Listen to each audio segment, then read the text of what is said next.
Good morning. It's really a pleasure and a delight to return to Maynooth University to help you to launch this 21st anniversary of the first International Mediation Conference, which I remember was held in Malahide in Dublin in 1993.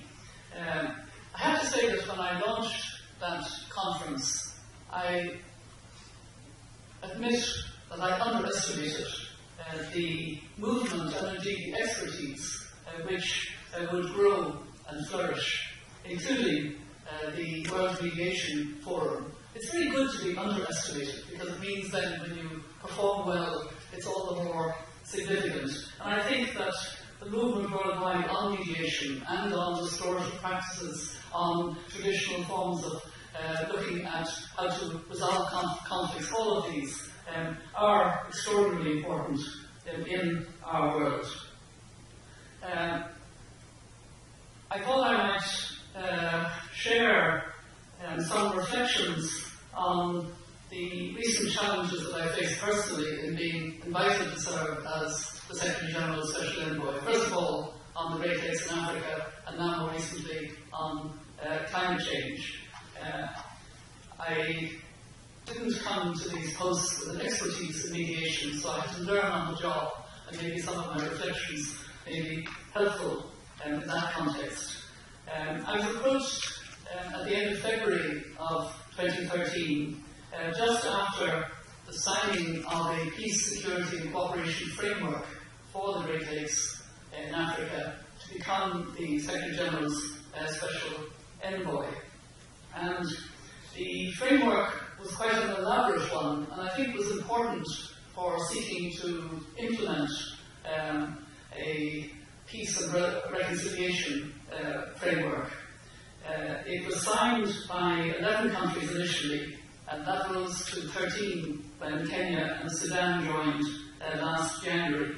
And it's guaranteed by 4 institutions: the United Nations, the African Union, the International Conference of the Great Lakes Region, and SADC. And part of what was impressive was to see how those institutions had to learn to work together in support of the framework. From the beginning, I called it a framework of hope and made it clear that I felt it would only work if it also involved civil society, women's groups, youth very strongly in the framework. And I've learned that the framework had important structures of oversight which were going to be significant. The first of these is a regional oversight mechanism which involves the now 13 heads of state, and below them we instituted a technical support committee where I asked each of these presidents of the different countries to nominate somebody close to them that I could work with in my own team in order to bring forward the commitments that they had made in the peace, security and cooperation framework. Commitments not to harbour, not to invade each other's country, not to try to support armed groups in the other country, and to have economic cooperation and to work well together as a region. And the presidents duly nominated individuals, and of course inevitably they were all men, and the co-chairs are also men, so it was a task to bring a gender dimension into that body, which I'll come back to. Nonetheless, I realised that the work of this technical support committee is anything but technical. It's actually deeply political, because they prepare the heads of state and encourage them to adopt, as they did last January, a plan of action with 15 priority issues for the region. And at the level of the Democratic Republic of Congo, which is obviously central to peace and reconciliation, there is a national oversight mechanism. And after a slow start, it too is getting underway.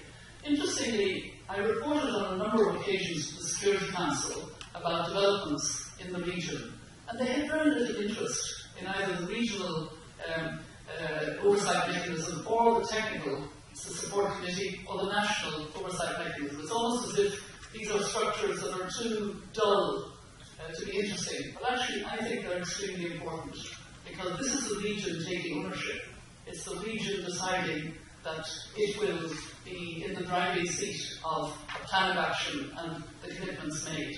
And that regional ownership and political will is, in my view, absolutely vital. As a special envoy coming in from the outside, I was always very modest about what a special envoy could do unless there was that political leadership. And so it was really important to recognise it, to encourage it, and to put it in the front driving seat on all of the issues. And there were a number of issues that we had to address and cope with, and that political will has been evident at every stage. The first one was to resolve the M23 issue, because M23 had invaded Goma the previous November and had actually threatened Kinshasa itself, the capital of the DRC. And there were talks taking place in Kampala, Uganda, under the mediating of the President of Uganda, President Museveni, and his Minister of Defence, who moderated the talks. The UN had kept a distance from those talks, but when I became Special Envoy, I felt that they were the only way to try to resolve the issue. So I supported getting more closely involved, and I got my fellow envoys to get involved. I was fortunate enough to have very good colleagues from different parts of the world, and a very good special representative of the African Union, who had a long time involvement in the Great Lakes and was very knowledgeable, Bhumika Diarra. John Kerry and President Obama appointed Russ Feingold, former Senator Feingold, as the Special Representative of the United States. There was a very good senior coordinator of the European Union, Kurun Berbeke, who again had worked in Africa over a long number of years, was very knowledgeable. And I had a very good colleague of the United Nations based in Kinshasa, the Special Representative Secretary General, Martin Kobler, who was German and newly appointed, like me, just after me, in fact, to that post. And he was really addressing it with great energy and vigour.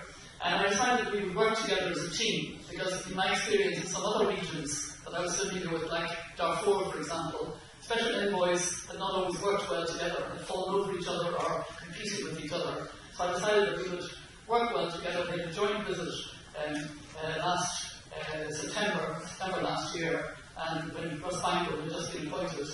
And I decided to call us in a modern way the E-Team. And I didn't realise that Martin Kobler thought we were the email team, because we kept emailing each other, but I meant envoys team, of course. Anyway, we became the E-Team, and I think we made an impact because we worked well together. We worked in support of the Kampala talks between the government of the DRC and M23, but in fact a military campaign unfolded. There was a conflict that was won, if you like, by the army of the DRC, supported by a new forced intervention brigade of the United Nations. That defeated the M23 militarily, but luckily the president of the DRC understood that there also had to be a political resolution, because the M23 were the Rwandaphone Tutsis in the Congo who felt very discriminated against, and they had genuine grievances, but they had resolved them as an armed group, which was not welcome, and at the same time it was important that that would be resolved, as it was in a high-level meeting in Nairobi last December, presided over by two presidents, the President of Uganda, because of his long role in this mediation with M23, and the President of Malawi, then Joyce Banda, who was chair of SADC. So you had President Museveni in his capacity as chair of the Conference of Great Lakes, and Joyce Banda as chair of SADC, presiding over the resolution in a political sense of that issue of M23. And there had been several special summits of the Conference of the Great Lakes on that issue. The next one we had to address was two other serious armed groups, ADF NALU and the former Genocidaire FDLR. And again, currently that is being done under the current chair of the Conference of the Great Lakes, which is Angola. And the President of Angola last January at a summit of the Conference of the Great Lakes region said that he wanted all armed groups defeated during his time as chair. So a very strong indication. We're going to do this. And since then, the FDLR has indicated they want to voluntarily surrender. There are some difficulties about that being implemented, but it is more or less on course. Meanwhile, it was very important, because it's also in the framework, that there would be economic cooperation. And there was a joint visit in May of last year by the Secretary General of the United Nations and the President of the World Bank, Jim Kim, to the region. I accompanied them. And Jim Kim promised up to $1 billion of World Bank funding support for regional cooperation projects that would help the region. There's also active planning for a private sector investment conference. I organised with my team a round table together with the Global Compact of the UN in Addis last June, and there will be a regional consultation in September to plan that private sector investment conference. And that was very much an experience that I recall from the situation in Northern Ireland. It was when people in Northern Ireland sensed a peace dividend that there really was a benefit from trying to end the fighting, and that would bring inward investment, it would bring jobs, it would bring a better future, and that there was a real peace process that began. And similarly, I think it's very important in the Great Lakes region. And the final part of this approach, which was an ongoing holistic approach, if you like, was, as I mentioned, the involvement of civil society. And I made sure that on every occasion, in every place that I was in Kinshasa, in Goma, in Kigali, in Kampala, and the other parts, that I would meet with civil society. And I wanted also to specifically meet with women's groups. I remember once in Goma, we were short of time because we had to fly out in daylight out of Goma, and I was flying, I think, to Rwanda. We had a meeting with civil society, men and women, and then we threw out the men, so I could have a separate meeting with the women, which I try to do also on each occasion, because women won't really speak out as well if they're in joint company. And so we worked hard on that. We also worked on youth. I supported UNICEF in having a youth forum in Bujumbura at the end of last May, and my whole E-team came with me to that youth forum of youngsters between the age of about 13 and 18, and listening to them would fill you with hope. They were the idealists for their region. Those from Rwanda wanted to mix with those from the Democratic Republic of Congo, and those from Burundi, and those from Tanzania and Zambia, etc. It was great to see. And then my last visit as Special Envoy to the region in July was to a youth employment conference in Nairobi, which Kenya was helping to host, looking at the employment issue in the region, which of course is very, very serious. We have a very fast demographic growth pattern in all these countries. The median age in Africa as a whole is 19. It's even lower in parts of the DRC and parts of the Central African region. And my last thing on the Great Lakes is to talk about the need I felt as the first woman to be appointed as Special Envoy of the United Nations, and as a woman in this region, was bringing the gender dimension. So I already mentioned the problem of the Technical Support Committee being all men, but luckily a very good friend of mine, Binti Diop, who had headed FAM Africa Solidarity, and we worked together on women, peace and security in Africa, she was appointed last January as the Special Envoy on Women, Peace and Security of the African Union Commission. The African Union Commission is chaired now by a woman, Madame Lamini Zuma, and she decided to appoint a Special Envoy on Women, Peace and Security. So Binti Diop, I made an honorary member, if you like, of the Technical Support Committee, and she will attend every meeting and help to bring about more of a gender involvement. But it needed more than that. It needed some way to institutionalise the role of women, the voices of women, the contribution of women in this whole process. So I created a women's program, women's platform for the Great Lakes region, and it's a platform which consists of an advisory group which includes the 4 ministers of gender of the 4 core countries, because the platform is focusing on the DRC, Rwanda, Burundi, and Uganda as being at the core of this larger, wider framework.